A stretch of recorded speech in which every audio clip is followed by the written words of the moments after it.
Welcome to another episode of Always Be Connecting. Our team has just completed 8 weeks of improv. A lot of what Storytellers Australia is based on is the idea of collaborating, ideation, and to do that effectively, we decided early on that yes and was going to be a real key philosophy for us. So when we found the improv classes, we thought it was a no-brainer to get our team in there and learning what yes and actually means. So we're really lucky to have the director. One of the directors. One of the directors of Improv Theatre Sydney with us. Thanks for joining us, Cale. Oh, thanks for having me, Lindsay.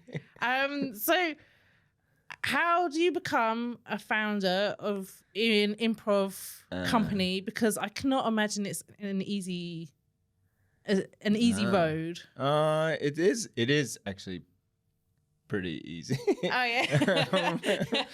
Well, it was very easy for us because I was doing shows. So I moved to Sydney from Toronto. I'm from Toronto, Canada originally, and I was improvising there, and then I moved here. And I was doing a show with friends, and I'd met a bunch of people. Like the improv community around the world is really a bunch of like nerds that just want to be friends with each other. So I started doing shows here and made a bunch of friends really quickly. And then we started putting on shows at Giant Dwarf Theatre. And Giant Dwarf Theatre, I don't know if you remember it, in Sydney, it was owned and operated by the Chaser Boys. Yeah.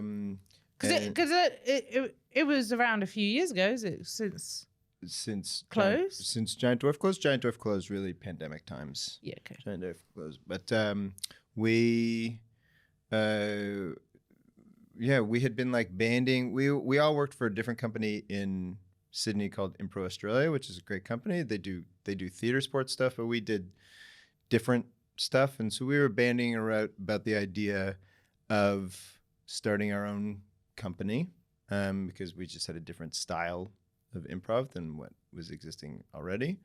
And somebody asked Giant Dwarf, the theater, if we could do some workshops. And we went to Giant Dwarf and said, well, actually, we want to form a whole company. They know how to do business stuff. So they like set up the company for us. And we were just a bunch of friends who were able to like operate the company, and it's been kind of that way ever since. Some of us have come and gone. Some of us, like one of the original owners lives in Canberra now, and he's still a director, and another one lives in London, and another one comes and goes from New York, and I come and go from Toronto. But we're still just friends running a kind of hobby club that services a community of like 500.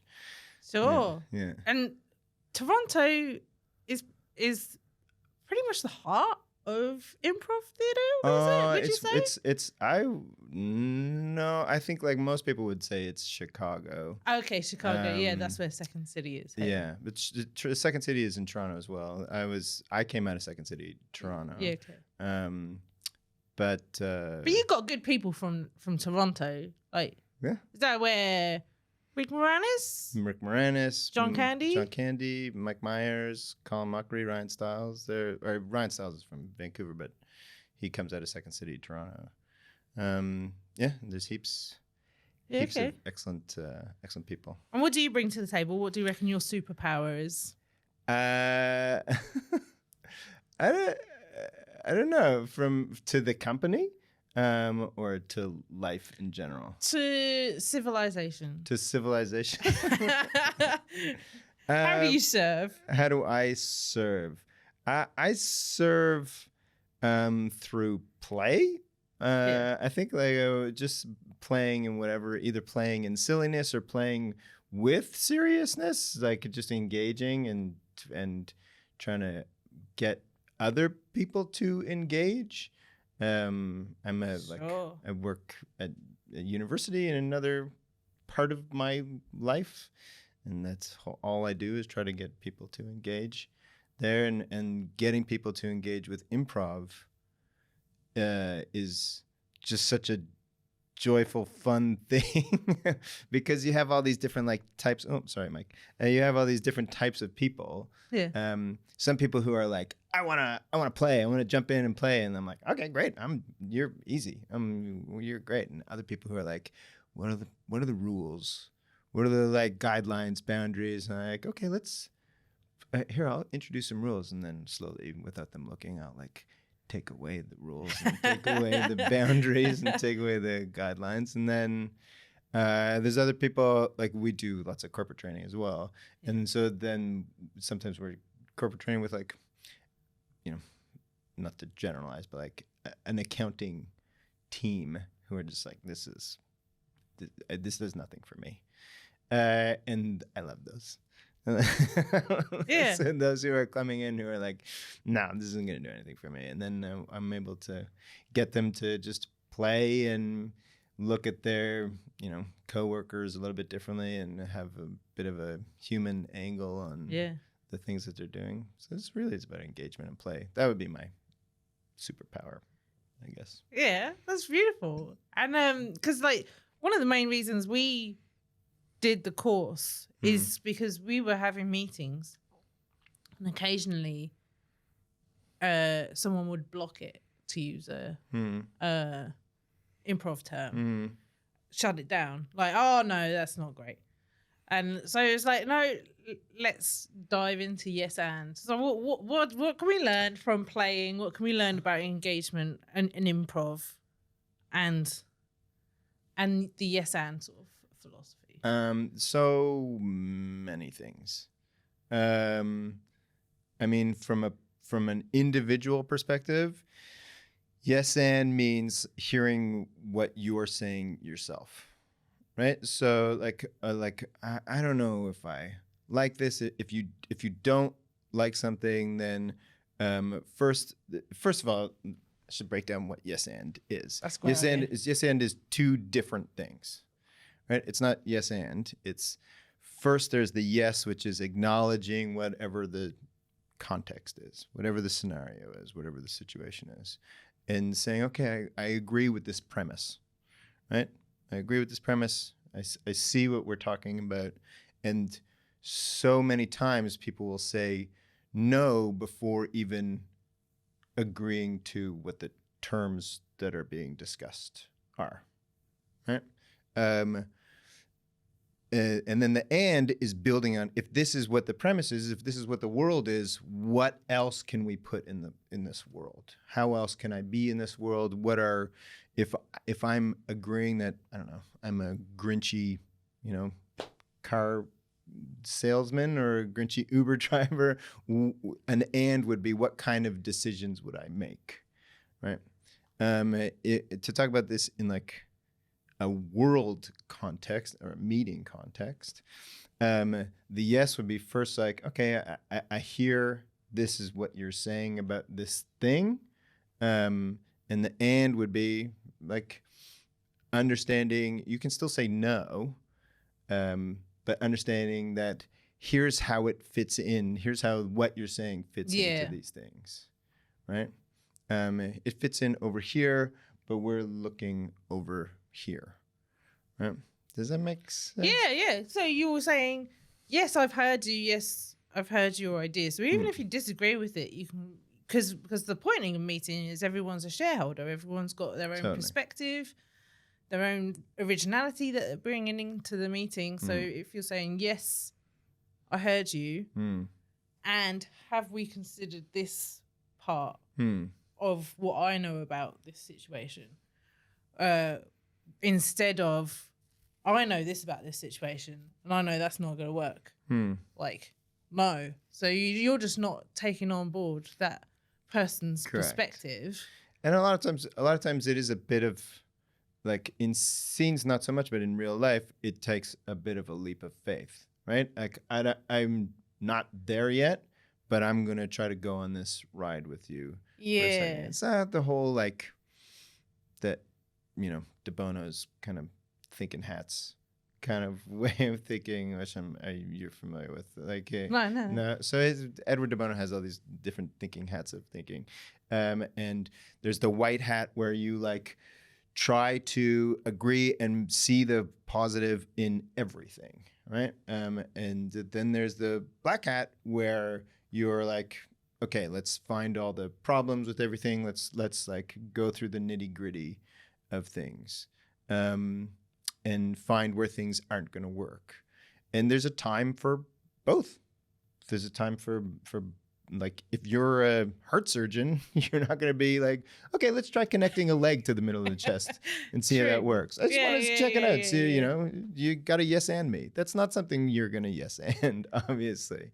Right? But if we're talking about just talking about ideas, then we want to be able to have an opportunity, to explore them, and more importantly, have an opportunity for people to feel like they can explore them, for people to be acknowledged as part of that process, not just the ideas themselves. Yeah.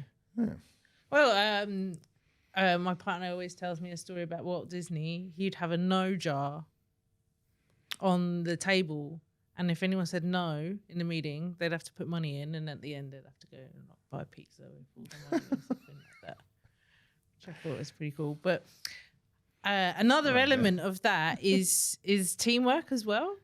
And that's something that we learned.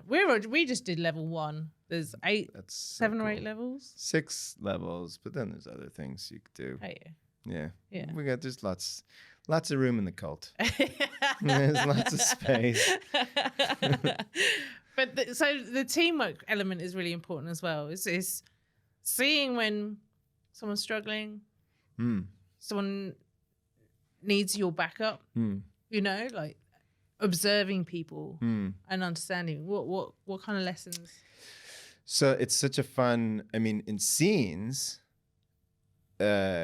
often if you're looking at a scene and you're like, this is terrible, they don't know what they're doing, I'm so glad I'm not in this scene because this is an embarrassment to art and theater in general. If you're watching that, and then you're on the sidelines thinking, I don't want to be in this. That's the thing that needs you most. Yeah. If you see someone like floundering and struggling, like what the place that we try to come from is like, that's where you need to be, right? If you see a thing where it looks like it's so much fun and you're like, I got great gags that will like amplify this, usually that's the place that doesn't need you because it's going great. It needs your like applause and your support. Sure. What a metaphor for everything. Right. Yeah. Like we all love to jump on coattails and bandwagon things. Right? Have a good time with the cool people. Have a good time with the cool people, exactly. Yeah. But you know, when you see people like struggling in the room over there and you think things are heated and you're like, well, I don't need to be part of this. Sometimes that's what needs your help. That's what. So there's a sense of like, because when we were doing it, it wouldn't be overt struggling. It would just be this. You'd been playing with each other for so long that you could just sense the timing of it. It's not. They haven't lost the laugh yet. But you know that they're finished. Know it's time. Yeah. And I guess that's a lesson for conversations and any kind of connect. Oh, 100%. You can hear it in people's tone as soon as, downward inflection happens. They're done, right? One of the things, I don't know if you did this with Jane. Did you do monologues with Jane? I think you start doing monologues. Yeah. Where you're standing in front and you like tell it a story, but then you cut each other off to come up with ideas for scenes. Did you do this? Yeah. You can hear when someone's finished their story because it's a rapid fire thing, and you're like cutting each other off. You can hear when someone is done. Someone's had enough. Yeah. Right? This is a real life thing that you can you can hear when clients aren't quite up to speed with where you are. Like they aren't quite picking up what you're putting down, or you can hear that like the thing that you're trying to communicate isn't quite getting across, or that even you in your own voice, like, oh, I don't have this. I wonder if I need to either help myself and be the person on the side who's coming in and like help myself and say, just give me a second to like help myself. Or if you like hear a colleague, you know, going like, I think we're doing this way, and you can ask questions like, oh, do you mean we can go in this direction, or try to help them figure out where they're going with it. I think there's lots of different opportunities in that. But then I also think improv is just dumb fun. Well, isn't that the funny thing that like the dumb fun? Well, I'm reminded of like, so my partner, he set a lot of this up, and a lot of the point of it was in Lost, the TV show. Mm-hmm. They had Hurley, who was the guy who brought the levity, the fun, the let's try rolling a VW down the path and see if we can get it started, just for no reason apart from just to try and get it started. You know, you had the doctor, you had the bomb expert, or you had all these useful people, and Hurley was the fun person. And I don't know too much about Lost, but he was the one who ended up like taking over the island and inheriting the island. He did? Okay. So like the fun is often the underrated part of humanity. Do you know what I mean? And like there's like doctors are very useful, and doctors are a beautiful thing. Like when you need a doctor, like you can't be more thankful for that in that moment.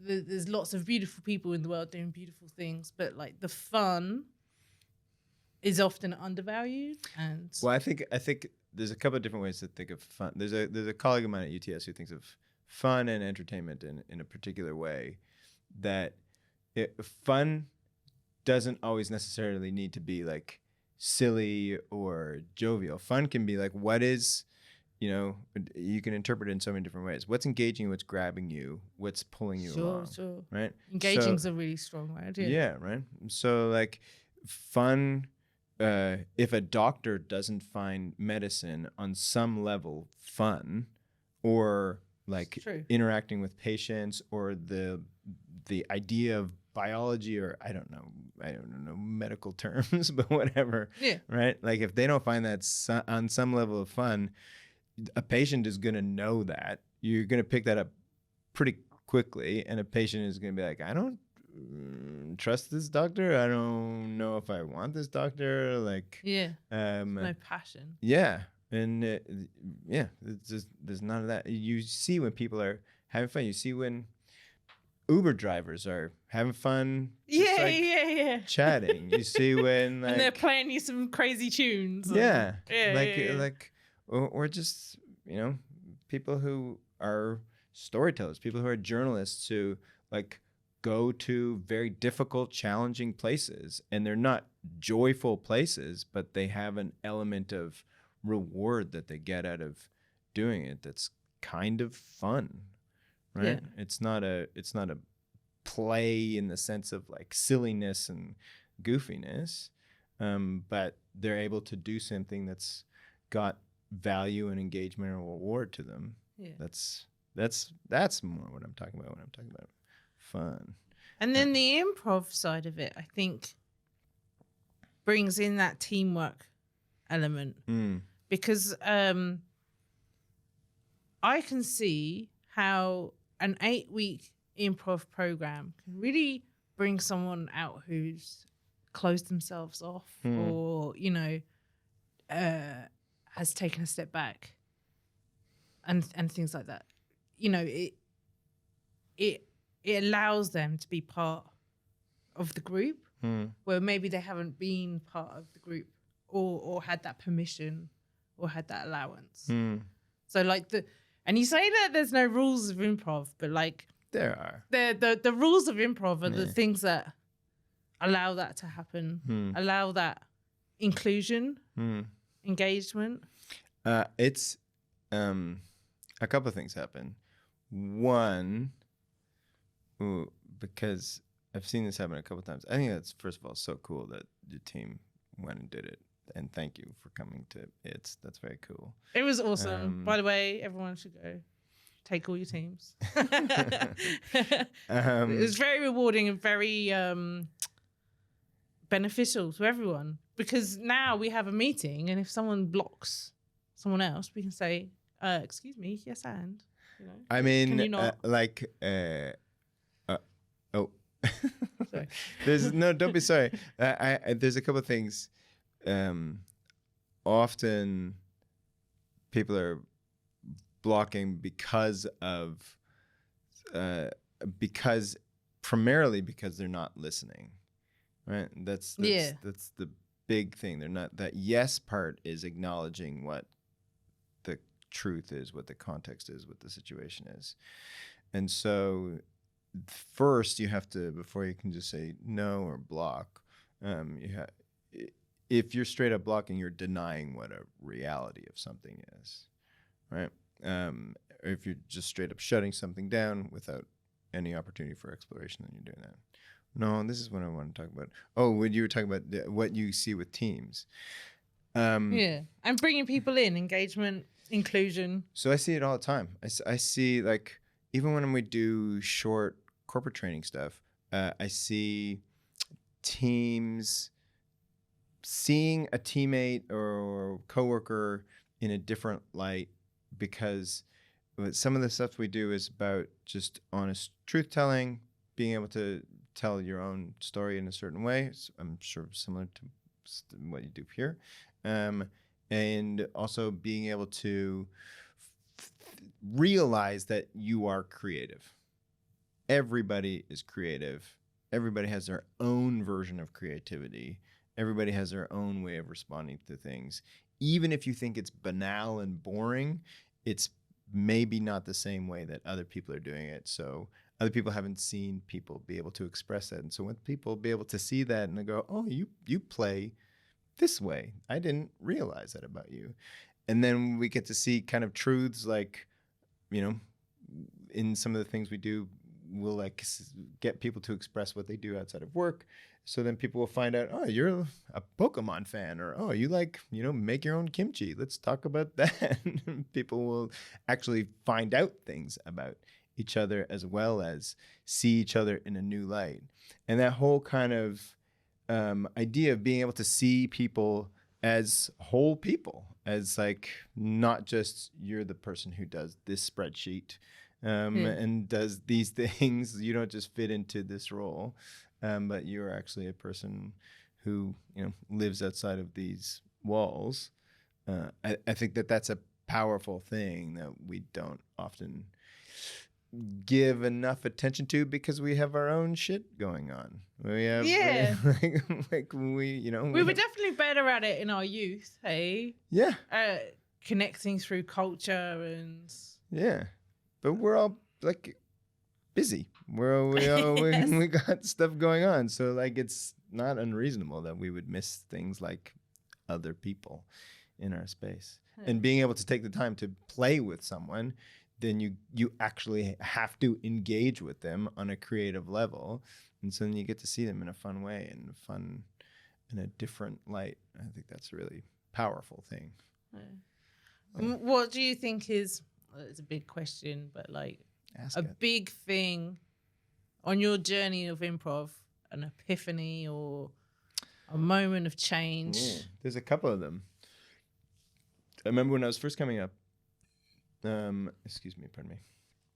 When I was first coming up, it was one of the first shows in Toronto that I played with people who are like my mentors, like people who I had gone to see on stage a bunch of times, and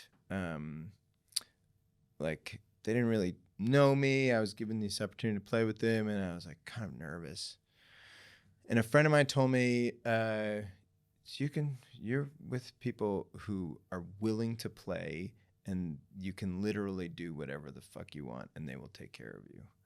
And as soon as I realized, and he also said in the same vein, like, your only job is to listen to what they're saying and take care of them. And that kind of like flipped a switch with me. It was like, oh, I'm fine. I'm with people who are better at this than me. And so they'll be all right. We'll be all right. So I have kind of always, I've always kind of kept myself in that mindset that like I am surrounded by people that I am constantly learning from and am being taken care of. Yeah. By being taken care of by. But also I have a responsibility to take care of. I can't take that for granted. I have a responsibility to take care of them as well. Even if they're like, I coach my kids' baseball team, and I still learn from them how to do little baseball things because I'm watching them and I see them trying to figure out. And I was like, oh, I don't know. I didn't think about doing it that way, and we can figure that out. Yeah. So that kind of opportunity to allow myself to rely on other people is a huge thing. There was a bit there I really loved, that my only job is to listen and take care of people. That's yeah. In teaching scenes, one of the things I teach in scenes is your job is to react or give something to react to, right? Yeah. So your job as an improviser is to listen and make sure you're heard. Yeah. Right? And everything else will come together. Yeah. As long as you're playing with the things that you both know, then you're fine. It's such a, you can see it, like if you've gone to see enough improv, you can see when people trust what's happening. When people are like, I'm fine. I know I don't know. I know you don't know what's happening, but I trust that you're going to listen to me and I'm going to listen to you, and then we'll be fine. We'll get through this. And we might just have a really fun time, and we might, create a fun experience for an audience as well. Yeah. Yeah. I think that's one of the really big things. Yeah. I got a whole list because I'm kind of evangelical about improv, if I'm to be honest. Yeah, right. Yeah, particularly us that started it. Like we feel pretty strongly that it can make the world a better place. It sounds kind of, now I'm getting cultish.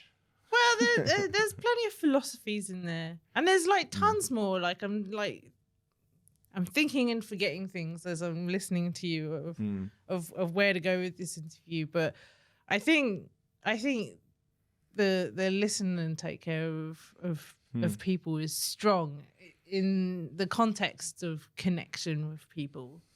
Is that's what people want. They want to feel heard. They want to feel included. They want to be part of the show. Everyone wants to have the spotlight on them just a little bit. Hey. Yeah, it's such another thing. There's a common improv mantra amongst a lot of people to make everybody else look good, and it's something I'm totally on board with. That I think for so many people, sorry, let me start this again. For so many people, you're like, I have these ideas. I got to push these ideas. I got to get these ideas out, right? And what happens with that is we'll often end up not listening to the other people. Yeah, right. That's probably the main cause of blocking and everything. Is I'm thinking about my idea right now. I'm not listening to 100%. 100%. The joy about doing this on stage is that it doesn't mean anything. It's all ephemeral. It's all disposable. We do a scene, that scene is done. Maybe we've said something that's a grand epiphany that's going to blow somebody's mind, but maybe we've also done like a silly poem about trash. Who knows what it is. But oh no, now I lost my train of thought. What was I just saying? What was it? Epiphanies, Um, stage, spotlight. Oh, taking care of making everybody else look good. That's what I was saying. But one of the things, which I like this idea of making everybody else look good. Yeah. Right. Because I say this a lot as well. Russell, not Grant, not Peters. Russell. Who's the famous Russell in Australia? Crowe. Russell Crowe says that acting is all about giving. Yeah. That's the whole gig. Yeah. And receiving, I would say as well. Like being able to give based on what you receive from your scene partners. That's a whole practical aesthetics thing. Yeah, so sorry. Making other people look good. So making other people look good. I think one of the ways that you can do that is by taking care of yourself first. Make sure you got your own shit covered, right? Coming to a meeting prepared, right? Coming to an idea session ready and open to be creating ideas. Yeah, right? okay. So being able to come with an idea, or like come into a scene with a behavioral quality, like I'm going to be dramatic, or I'm going to be delightfully surprised about things. Yes. Right? Whatever it is. But just that having something that's taking care of myself gives me the opportunity to find a way to take care of you. Right? If I come in dramatic and I hear you saying something, then I know how I'm going to take care of you. I'm going to take care of you with big dramatic flair. Right? Yeah. If I come in like cautiously surprised or suspicious about everything, then like everything you do, I will like support you by like having a curious doubt about things and like a little anxiety about things. Because if you're in that mood, you're in that mood. Yeah, but this is so if I'm taking care of myself first, that gives me the opportunity to also take care of you and make you look good. Yeah. And what you will always see, the most generous players will be working to make everyone else look good.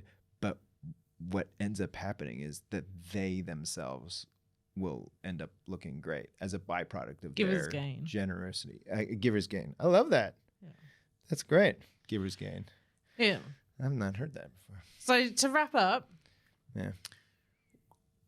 Have you got any warm-up prep exercises that we can take away with us? And because when Jane, what our teacher when we were doing it, she liked the crazy psychedelic Kermit the Frog.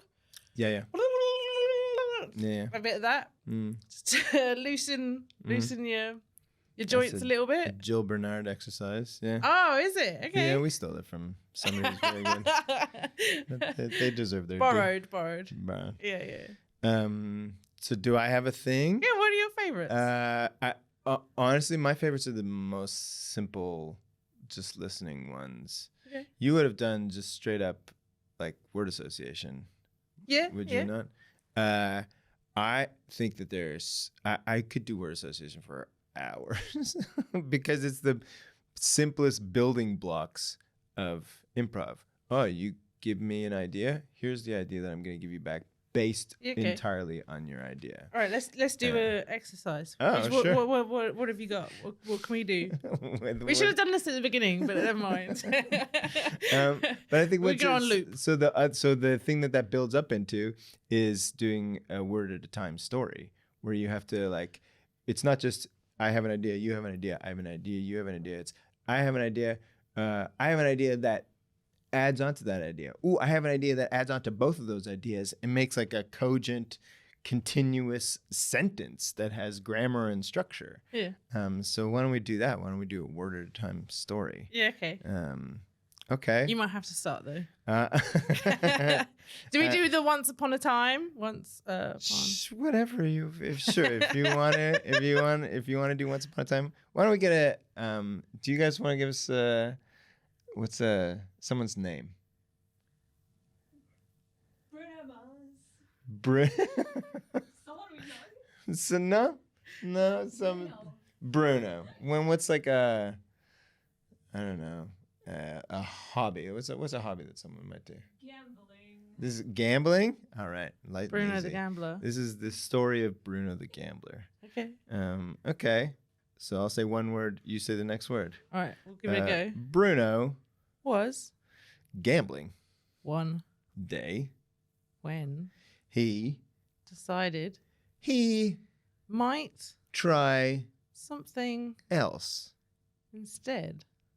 He Put on his dancing shoes, and opened up the rooftop window, when suddenly 3 big